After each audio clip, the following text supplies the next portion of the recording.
안녕하세요, 김치군입니다. 오늘은 미국에서 가장 사랑받는 국립공원 중 하나인 요세미티를 여행하는 법에 대해서 알려드리려고 합니다.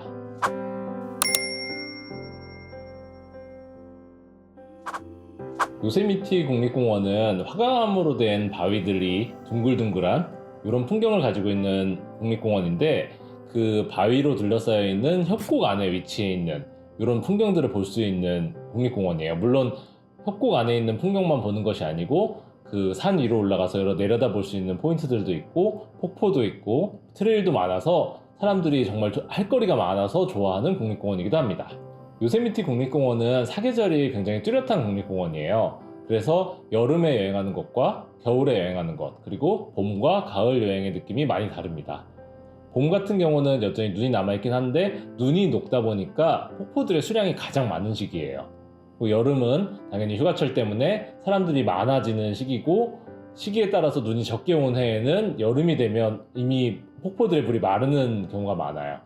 그리고 가을 시즌으로 넘어가면 폭포가 거의 말라 있고요. 대신 이제 날씨가 전체적으로 온화해서 여행하기 좋은 편이고, 겨울이 되면 눈이 많이 옵니다. 그래서 요세미티 국립공원은 시기에 따라서는 스노우 타이어 플러스 4WD 차량 아니면 스노우 체인을 꼭 가지고 있어야만 진입이 가능한 경우도 있습니다. 요세미티 국립공원은 1년 내내 사실 여행하기 좋은 국립공원이긴 한데 계절에 따라서 제약이 조금 있는 편이긴 하죠.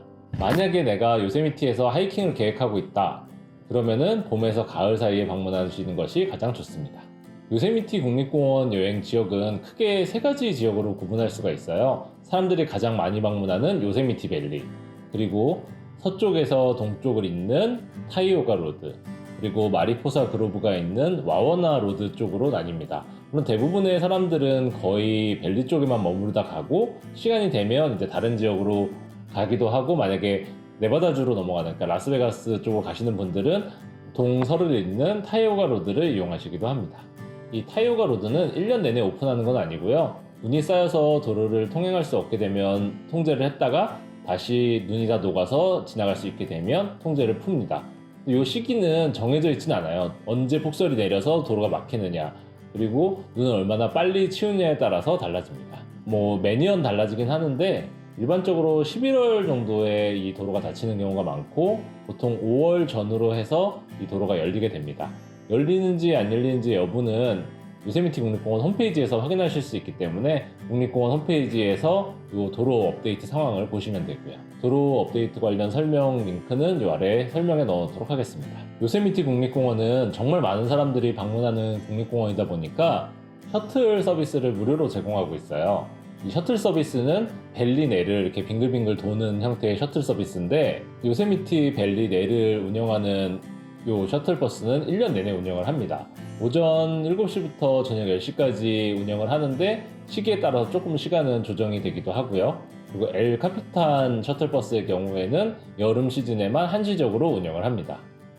이게 왜 필수적이냐면요, 여름 시즌, 그러니까 성수기 시즌에 요세미티 국립공원을 가면 모든 포인트에 주차할 공간이 없어요.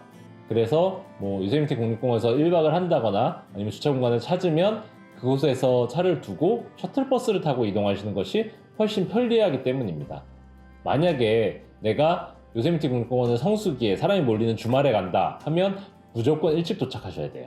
샌프란시스코에서 약 4시간 좀 넘게 걸리는데, 그걸 감안하시더라도 오전 중에 도착을 하지 못하면 성수기 시즌에는 주차 공간을 찾지 못해서 한참 동안 시간을 소비할 가능성이 높습니다. 그리고 요세미티 국립공원에서 해가 지기 한두 시간 전부터 이제 샌프란시스코로 돌아가는, 아니면 또 다른 도시로 돌아가는 트래픽 잼이 생겨요. 그래서 그 빠져나가는 시간도 엄청나게 오래 걸리기 때문에 가능하면 1박을 하시는 걸 추천드리고 일찍 도착하시는 걸 추천드립니다. 요세미티 국립공원은 인기가 많은 국립공원이기 때문에 숙소들도 많이 있어요. 더 아와니 호텔이라거나 요세미티 롯지 같은 곳들은 이제 제대로 갖춰진 숙소라고 볼 수 있고요. 아니면은 커리 빌리지 같은 경우는 캔버스 텐트로 되어 있는 일종의 캠핑이라고 하기엔 좀 애매하지만 사실상 캠핑에 가까운 이런 숙소들도 있습니다. 그리고 요세미티 밸리 외에 와워나 로드 쪽에 있는 와워나 호텔이라거나 아니면은 요세미티 국립공원 들어오기 바로 직전에도 여러 숙소들이 있기 때문에 만약에 국립공원을 하루 이상 묵으실 거라면 이 안에 있는 숙소들에 있으셔야 전체적으로 일정을 짜기가 편리합니다. 물론 캠핑장도 있어요. 캠핑장도 있기 때문에 캠핑 장비를 가져오셨다면 캠핑을 하셔도 좋은데, 일단 여기가 해발도 높고 협곡 안에 있다 보니까 한 6월에서 9월 초? 이 정도까지는 캠핑을 할 만한 온도가 되는데, 그 외에는 정말 춥기 때문에 뭐 침낭이라거나 이런 것들을 좀 확실하게 준비해 오시는 게 좋습니다. 요세미티 국립공원은 아무래도 규모가 크고 할 수 있는 것들이 많기 때문에 가능하면 하루 이상 머무르시는 일정을 짜시는 게 좋아요. 만약에 요세미티 국립공원에서 시간이 많지 않다, 그리고 하이킹을 거의 못할 것 같다 라고 하면은 일단은 뷰포인트 위주로 많이 다니시는데요. 가장 유명한 뷰포인트가 바로 터널 입구 쪽에 있는 터널 뷰입니다. 이 터널 뷰에서는 요세미티 밸리 전체를 다 보실 수 있고, 한쪽에는 브라이덜 베일 폭포가 보이고 쫙 펼쳐진 숲, 그리고 옆으로 화강한 섬들이 보입니다. 그렇기 때문에 여기는 꼭 가셔야 되는 포인트고요. 그리고 요세미티 밸리를 돌면서 주차 공간이 한 10개 정도 있는 밸리뷰라는 포인트가 있어요. 이 밸리뷰에서는 강의 모습과 그리고 요세미티 산들의 모습을 볼 수 있기 때문에 꼭 한번 들리셔야 될 포인트고요. 만약에 내가 운전을 해서 여행을 하는데 높은 곳에서 내려다보는 포인트를 가고 싶다, 그러면 글레이셔 포인트가 있습니다. 이 글레이셔 포인트 같은 경우에도 성수기에는 차들이 엄청 많이 올라가는 포인트긴 한데, 좀 시간을 잘 맞추거나 아니면 적당한 시간에 가시면은 그래도 주차하는 게 그렇게 어렵진 않습니다.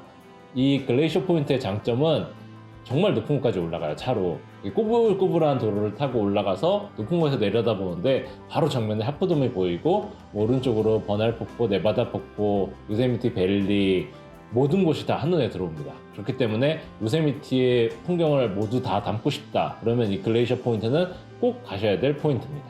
조금 더 시간을 내실 수 있다면 하이킹은 꼭 해보시는 게 좋아요. 간단한 하이킹으로는 뭐 브라이덜 베일 폭포 트레일이 있는데, 이거는 막 20-30분이면 충분히 다녀오실 수 있고요. 그리고 요세미티 폭포 트레일도 있습니다. 요세미티 폭포를 위에까지가 로어와 어퍼 요세미티 폭포를 다 보시려면은 이 하이킹 시간이 굉장히 길어요. 로어 요세미티 폭포만 보실 예정이라면 한 40분에서 50분 사이 정도의 트레일로 충분히 그 로어 요세미티 폭포의 초입까지 다녀오실 수가 있습니다. 근데 만약에 내가 하이킹을 좀 더 해서 올라가서 어퍼 요세미티 폭포를 보고 싶다, 그러면 한 4시간에서 5시간 정도 하이킹할 생각을 하고 시작을 하셔야 됩니다. 이런 보통 이제 4-5시간 정도의 하이킹은 하루 일정을 잡으신 분들이 가능할 거고, 만약에 그냥 당일치기로 왔다 갔다 하신다면은 요세미티 폭포 초입, 그러니까 로어 폭포 초입까지만 다녀오시는 게 좋겠죠. 만약에 요세미티 폭포에서 시간을 더 쓰실 수가 있다, 그럼 더 추천한 트레일들이 있는데요. 그중 하나가 미러레이크 트레일입니다. 이 미러레이크 트레일 같은 경우에는 봄에서 여름 사이에 가시는 걸 추천드리는데, 그 이유가 눈이 녹아서 내린 물이 이 미러 호수에 있어야만 멋진 반영을 볼 수 있기 때문입니다. 가을이 되면 이 호수의 물이 사라져 버려서 미러레이크라는 이름이 좀 애매해지기도 하고, 겨울이 되면 얼어서 반영을 볼 수가 없거든요. 그래서 봄이나 가을에 가신다면 약 1시간에서 1시간 반 정도 소요되세요. 이 트레일도 가보시는 게 좋고요. 내가 조금 더 하이킹을 재밌게 하고 싶다, 그러면은 버날 폭포, 네바다 폭포로 향하는 트레일도 가보실 만합니다. 버날 폭포는 이렇게 일자로 절벽처럼 되어 있는 곳에 떨어지는 폭포인데, 이 폭포까지 가시고 거기서 이제 더 올라가시면 네바다 폭포까지 이어집니다. 버날 폭포까지 가실 거면은 버날 폭포의 아래까지는 한 1시간에서 1시간 반 정도 소요되시고요. 그 위에까지 올라가시면은 뭐 1시간 반에서 2시간 정도 소요되신다고 보면 되시고요. 만약 네바다 폭포의 위에까지 가고 싶다라고 하시면 한 5시간에서 6시간 정도 잡으셔야 됩니다. 그런데 요세미티 국립공원에는 굉장히 유명한 바위가 있죠. 바로 하프돔입니다. 이 하프돔은 올라가실 수 있어요. 근데 누구나 도전하면 올라가실 수 있는 건 아닙니다. 예전에는 그냥 가고 싶으면 새벽같이 가서 올라갈 수가 있었는데, 지금은 추첨을 통해서 퍼밋을 받아야만 갈 수 있습니다. 미리 사전에 3월에 진행되는 추첨에 참여를 하시거나, 아니면 매일 50명을 뽑는데 이 50명에 뽑혀서 올라가시는 방법이 있습니다. 당일에 뽑는 게 아니기 때문에 하루나 이틀 전에 와가지고 미리 준비를 하셔야 되고요. 이 하프돔 트레일 같은 경우는 10시간에서 한 12시간 정도 소요가 돼요. 그렇기 때문에 정말 해가 뜨기 전에 시작을 해서 갔다 오셔야 해 질 때, 아니면 오후 나절에 내려오실 수 있는 트레일입니다. 그리고 경사 변화도 상당히 크기 때문에 정말 큰 마음을 먹고 가셔야 돼요. 그 하이킹을 처음 하시거나 별로 자신 없는 분들한테는 추천하지 않고요. 어느 정도 산을 타고 하이킹 좀 한다 하시는 분들은 굉장히 재밌게 다녀오실 수 있는 트레일입니다. 그리고 이제 와와나 로드 쪽 이야기를 할게요. 바로 남쪽인데 아까 먼저 글레이셔 포인트를 소개해 드렸잖아요. 이 글레이셔 포인트로 가는 길이 이 와와나 로드에 있습니다. 그리고 조금 더 내려가시면은 마리포사 그로브라는 지역이 있어요. 이 마리포사 그로브에서는 엄청나게 큰 세카이어 나무들을 보실 수가 있습니다. 예전에는 주차장에서 바로 걸어갈 수 있었지만 지금은 조금 더 밑에 위치한 주차장에 주차를 해놓고 셔틀버스를 타고 마리포사 그로브 쪽으로 올라가셔야 됩니다. 만약에 내 일정에 세콰이어 국립공원이 있다면 이 마리포사 그로브는 꼭 안 가셔도 돼요. 근데 세콰이어 국립공원을 갈 시간이 되지 않는다, 그러면 마리포사 그로브는 꼭 한번 가보시는 것을 추천드립니다. 이 마리포사 그로브는 항상 셔틀로 가야 되는 건 아니고요. 3월에서 11월 사이에 셔틀을 운행할 때는 꼭 셔틀로 가셔야 되고, 겨울 시즌에는 직접 차를 몰고 가실 수 있습니다.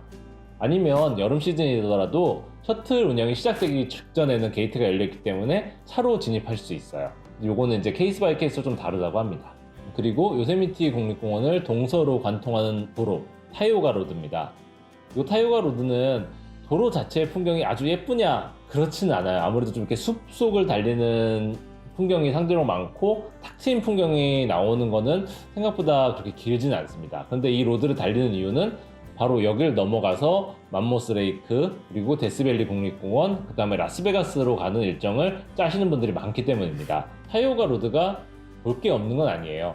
이제 가장 유명한 타이오가 로드의 포인트는 옴스테드 포인트가 있습니다. 이 옴스테드 포인트 같은 경우는 역시 높은 곳에서 요세미티 밸리를 내려다볼 수 있는 그런 포인트입니다. 그렇다 보니까 글레이셔 포인트에서 하프돔을 정면을 바라봤다면 여기서는 그 뒤쪽의 모습을 바라볼 수 있게 되는 거죠.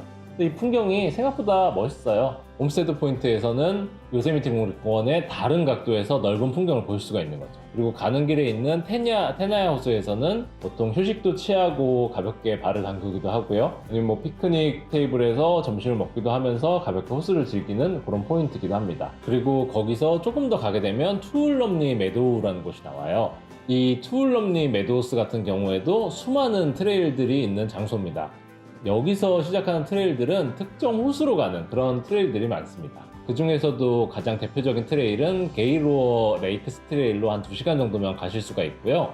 아니면 도그 레이크스나 램버트 돔으로 가시는 약 4시간 정도 소요되는 트레일도 많은 사람들이 걷습니다. 보통 이 투울럼리 메도우스 같은 경우는 요세미티 국립공원에서 1박이 아니라 한 2박 정도 하시면서 시간 여유로우신 분들이 많이 트레일을 하시는 곳이에요.